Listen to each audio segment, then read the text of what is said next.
එල්ලමයි මෙතන බුංජා කපිටිකමක් කරන්නද ආවේ?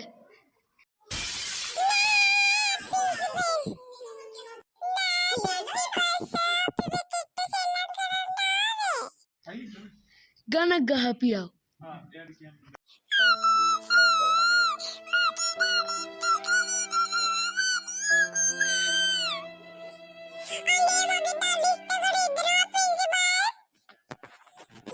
දැන් නැගිටිපුවම් දුවපිය උපන්තියට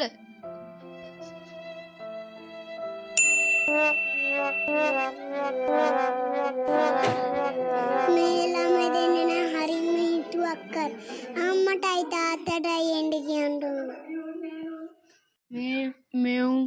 මෙමන්නේ මේ ඉස්කෝලේ ප්‍රින්සිපල් මෙවුන් ප්‍රින්සිපල් වෙන්න හදනවා. බුංජා හරිම දඩබ්බර මූ කෝටු මස් කරන්න ඕනි. දැන් මම යනවා පන්තියට ගිහින් ළමයි ඉන්නෝද කියලා බලනවා.